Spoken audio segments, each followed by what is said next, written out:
If you have ever looked at someone close to you, maybe your father, your grandmother, or your partner, and thought, they just don't seem like themselves anymore, and I urge you to pay close attention. Do not scroll away. Do not convince yourself it's nothing. What I am about to explain is not a theory. It is not meant to scare you, and it definitely is not just another health video. It's something I learned after speaking with a group of internal medicine doctors who have spent decades looking after elderly patients during their final stages of life. I asked them a very hard question, one that I was almost afraid to say out loud. How do you know when someone is in their final year, even before any diagnosis confirms it? And their answer really shook me. These were not obvious symptoms like fainting or calling for help. They were subtle changes, quiet signs, physical shifts that came in gradually, so slowly that most families missed them until the decline became too serious to reverse. What's even more worrying is that many of these signs don't appear in the last few days or even weeks. They often begin showing up nearly a whole year before someone passes. Most people overlook them, one doctor said, because we are taught to notice emergencies, not whispers. And those whispers, the ones your body tries to send before it is too late, are exactly what I want to talk to you about today. I'll explain 5 of the most common physical changes that doctors often see in patients during the last year of life. These changes do not shout, but they do send a message. And if any of these remind you of someone you care about, please do not panic. But do not ignore them either. Watch carefully, think deeply, and most importantly, if anything in this video feels familiar, if it connects to something you have seen with your own eyes, I want you to do one thing. Type yes in the comments. That one word could connect you with others who are feeling the same doubt, the same worry, that same tightness in their chest, that maybe, just maybe, time is running out. So here is the first sign that doctors notice. A steady but gradual loss of muscle. This can even happen to people who don't appear sick. It's not a kind of weight loss that grabs attention. It's very subtle. You'll notice it when their arms feel thinner during a hug, when their shoulders seem smaller in clothes that once fit well, or when they begin to sit instead of stand while brushing their teeth. This is not about body fat, it's about physical strength. According to one doctor, this is often the body's quiet way of starting to conserve energy. Muscles are usually the first to weaken, he said, when the body senses that a long shutdown is coming. It stops using energy on things that are no longer essential. It's like the body starts saying, we won't be climbing stairs anymore, so let's stop preparing for that. He shared the story of a patient, a man in his 70s, who used to be quite active. Suddenly, he began using the elevator instead of the stairs at his apartment. No injury, no real complaint. He simply said, I get tired faster now. 8 months later, he passed away. Not because of any major medical event, but from a steady decline his family never saw coming. By the time they understood, his body had already started shutting down quietly. Now, this does not mean every weak step is a sign of death. But when this kind of weakness appears along with other signs, it could be a clue that something much deeper is taking place. So if someone you love has slowly stopped carrying groceries, feels heavier now, or they ask for help tying their shoes, or maybe they no longer go for those walks they once loved. If you notice this, do not panic, but do not ignore it either. And if this is already happening around you, if you have hugged someone recently and felt their body changing, type yes in the comments. You are not imagining things. You are seeing what is real, and that awareness can truly matter. The second shift these doctors talked about is not in how someone looks, but in how their body functions. One of the early signs, they said, is a quiet change in swallowing and interest in food. This really surprised me. I always thought of fading appetite was something that happens in the final days. But this is different. It is not sudden. It starts gently, like moving food around the plate instead of eating it. Like saying no to snacks they used to enjoy. Like losing interest in meals, not because they are full, but because eating just does not feel important anymore. One doctor explained it as the body slowly stepping back from its usual routine. When someone eats less not to lose weight, but because the body is focusing on other things, that is when they start paying closer attention. He shared a story of a woman who always looked forward to breakfast eggs, toast, and fruit. Then one morning, she only wanted coffee. A month later, just a small slice of bread. 6 months after that, she was gone. Not from a disease they could clearly identify, but from her body quietly withdrawing, bit by bit.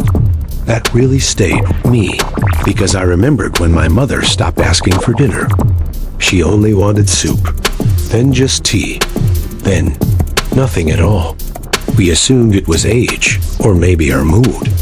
But maybe it was her body gently telling us something we were not prepared to hear. These signs do not shout, they whisper. But if you really listen, they are often saying goodbye. The third change doctors warned me about is the one most families miss, not because it is too small, but because it is so easy to explain away. It does not bring pain. It does not come with complaints. It comes with a soft laugh or a light. Oops, I guess I'm clumsy today. And that is exactly why it slips by. It is a small but steady shift in balance, posture, and coordination. The way the body slowly starts losing its ease of movement long before it loses strength. One doctor explained it clearly. Most people think decline shows up in how we feel, but it often starts in how we move. He told me about elderly patients who began bumping into doorways in homes they had lived in for years, or brushing against counters they used to walk past smoothly. One man started placing his hand on walls or furniture slightly more often, not enough to raise alarm, but just enough to move a little differently. Families assumed it was old age, maybe bad shoes, or a slippery floor. But trained doctors saw it differently. That subtle loss of balance is often one of the first signs that the connection between the brain and body is weakening. Not in a dramatic fall, but more like two hands slowly slipping apart. The inner ear, nervous system, and muscles all work together to help us stay upright. When the body starts preparing for long-term shutdown, it gradually stops keeping that connection strong. One woman, for example, began leaning ever so slightly to the right. Each time she stood up, her family joked that she was walking like a sailor. But 6 months later, she could not stand without someone helping her. She was never diagnosed with anything serious, no tumors, no strokes, just a slow loss of her body's ability to stay upright. According to the doctors, her brain had likely started shifting its focus, spending less energy on balance and more on keeping essential systems going. One of the most commonly missed signs they pointed out is something called corrective delay. That is when someone starts to fall, but does not react fast enough. Not because they lack strength, but because the signal from the brain to the body comes just a little too late. This delay is a quiet warning sign, and most people do not even realize it is happening. I thought about my uncle while they explained this. He always walked with steady steps. But one Thanksgiving, I noticed he began holding onto the porch railing each time he stepped down. It was not obvious, just a slight touch. I brushed it off. 6 months later, doctors told us he had a progressive condition. Looking back, we saw that the warning signs had been there for a year. That railing was his quiet support. Maybe you have seen something like this too. A family member walking more slowly. Someone who now reaches for chairs or walls more often, even when they are not dizzy. Someone who takes extra time to rise from a chair, not from tiredness, but because their body struggles to recall how to move. These are not just normal parts of getting older.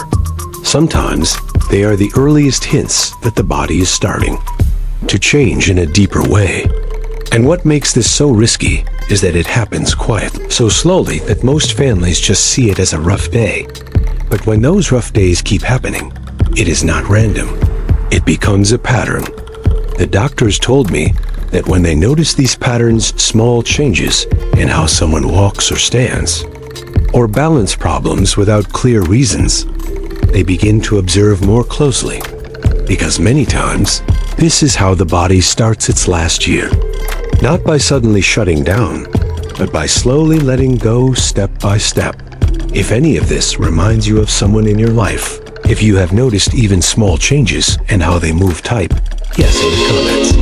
Not because we are here to diagnose, not because we want to spread fear, but because when more people say yes, we begin to understand that we are not making things up. We are seeing something real. The body sends quiet signals long before it ever cries out. And this third change, the fading coordination, is one of the easiest to overlook, but one of the most important not. So keep watching. Because the fourth body change doctors told me about is not just about how a person looks or moves. It actually affects how they sound and what their voice really means. That part truly stopped me. The fourth change the doctor shared is not something you see, it is something you hear. And once you notice it, you cannot ignore it. They call it vocal fatigue, but it is more than just sounding tired. It is a shift in how someone talks, breathes, and pauses while speaking. It's in the tone, the speed, the extra effort it suddenly takes to finish even a short sentence. One doctor described it this way: the voice begins to sound distant, as if the person is still present, but part of them is already beginning to let go. That hit me hard. I had heard that kind of voice before, and at the time, I didn't understand what it meant. The doctors explained that during the final year of life, many people begin to lose respiratory efficiency. Their lungs may not be ill, but the body starts shifting energy away from things that are no longer critical. Speaking becomes slower, softer, sometimes raspy. They begin pausing mid-sentence to catch their breath. Not because they are unfit, but because their body is quietly saving energy. One breath at a time. I remembered my grandmother's voice near the end. She used to be loud, always laughing and telling stories. But during her last few months, she began speaking in soft tones, like every word took effort. We assumed she was just tired, but maybe her body was already beginning to slow down. One doctor shared a story about a patient who had always been sharp and well-spoken. Over time, he started replying with single words. "I'm fine. It's okay. No thanks." His voice began to drop, not just in volume, but in how often he spoke until it disappeared. That, the doctor explained, is how it often happens. Not with silence that comes all at once, but with a gentle fading of the voice. Even patients who used to talk a lot begin to quiet down. Not because they are emotionally shutting down, but because their body cannot keep up with full communication. Another doctor talked about something known as terminal breath patterning. It is a change in breathing rhythm that may begin months earlier. You might hear more frequent sighs or longer gaps between breaths. Families sometimes think it is stress or sadness, but medically, it can mean the body is getting ready for a slower, quieter pace. I thought about my friend's father. He loved singing in the car. Then one day, he just stopped. Nobody gave it much thought. But later, his conversations got shorter. Then came longer pauses, and finally silence. 7 months later, he passed away from heart failure. Looking back, we realized that his voice had started saying goodbye long before his body did. A person's voice is like a song. When it begins to soften, fade, or tremble in ways it never used to, that can be the body's way of gently slowing down and preparing. For rest. So now, I want to ask you, have you noticed someone speaking less or more slowly? Maybe they pause mid-sentence or take longer breaks just to catch their breath. If so, I am not asking you to panic, but I am asking you to notice, because the voice is one of the last things we keep hold of in this life. And when it starts to change, it often means the body is preparing to release Not today, not tomorrow, but gradually, maybe over several months. Noticing the change can give you something valuable: time. Time to listen more carefully. Time to say what still needs to be said. Time to hear each word while they are still able to speak them. If you have seen this happen to someone close to you, type yes in the comments. Not because it confirms anything, but because saying yes, I've seen this too, can be the first step toward understanding. And that understanding can be what separates fear from peace. What shifts confusion into clarity. So do not ignore that. Voice, do not speak over it. Do not brush it off as just aging. Because sometimes a softening voice is the body's most honest message. A quiet sign that the soul may be beginning to take its next step. Now stay with me, because the fifth and final body change the doctor shared is the one that surprises families the most. It does not seem like a symptom at all. In fact, it looks like improvement. But really, it may be the body's last gift. This fifth body change doctors spoke about is, without doubt, the most confusing, because it feels like hope. It looks like recovery. But it is not that. It is something end-of-life doctors refer to as the rally. If you have ever seen it, you know how emotionally difficult it is. Someone who has been weak for days, or even stuck in bed, suddenly wakes up full of life. They ask for food, they sit upright. They smile, talk, even call friends, or ask for their favorite dish. You feel a wave of relief. You think, maybe they're getting better. But what many doctors have seen over and over again is this. That burst of energy is not the beginning of healing. It is the body's final spark, a strange and meaningful wave of strength right before it begins to shut down. One doctor explained it like this. Sometimes, the body pulls together every last bit of strength and offers it all at once for just one more day, or even just one more moment. It is not a sign of getting well. It is a sign of grace. He told me about a woman who had not spoken in 3 days. Her family had already said goodbye. Then one morning, she sat up, asked for tea, and shared a story from her childhood with her daughter. They laughed. They cried. They held each other. That night, she passed. Her daughter was heartbroken. But the doctor said something that stayed with her. She gave you a final goodbye, a last gift. Another doctor shared the story of an older man who had not eaten in over a week. Then one morning, he asked for pancakes, cracked a few jokes, and told his grandson he was proud of him. By sunset, he was gone. These are not rare moments.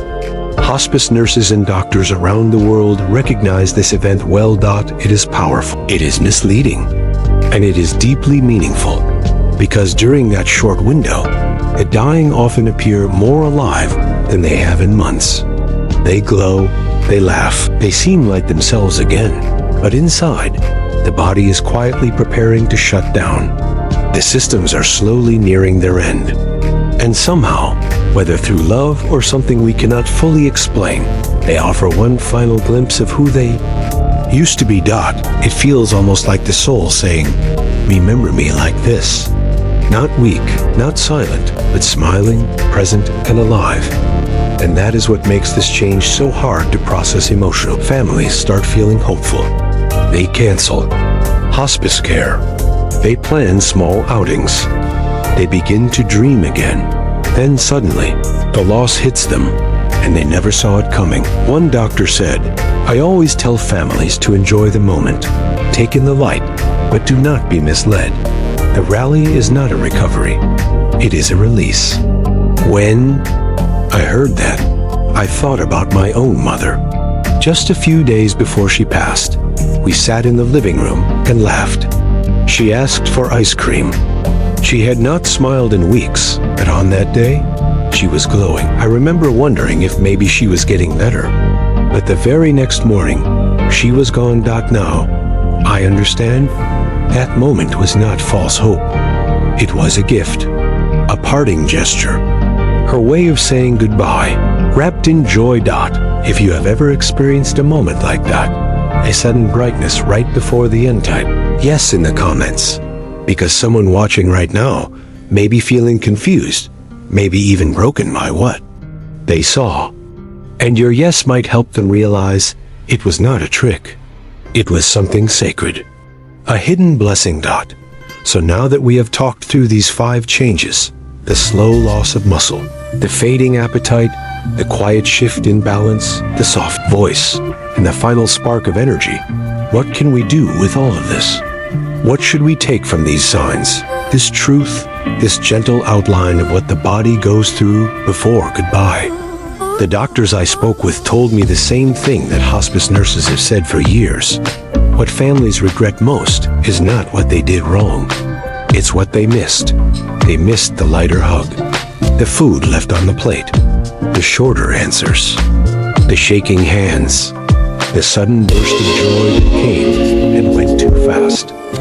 They did not ignore these signs on purpose. They were scared. They were not ready. But the ones who paid attention, who noticed, had something the others didn't time to say what mattered. Time to sit close. Time to love without rushing. So if this video helped you see even one of those signs, if it made you think of someone you care about, someone who is changing in quiet ways, then please do not delay. Be with them. Listen. Speak honestly. And most importantly, let them know that you truly see them. Not just their illness, not just their decline, but their spirit, their presence, their story.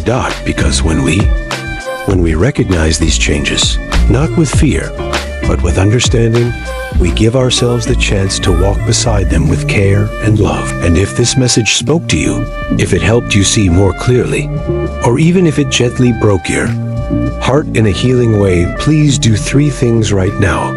Type yes in the comments so others know they are not alone. Like this video so the algorithm shares it with people who may be quietly holding the same pain. And subscribe not for numbers, but to help grow. A space where honest conversations like this can happen. Discussions about growing older, about parting ways, and about the deep, quiet beauty of staying present through it all. Because in the end, these signs are not only about dying, they are about living, about caring, about the kind of attention that turns goodbye into something meaningful, something soft, something that quietly says, I was here, and you were with me.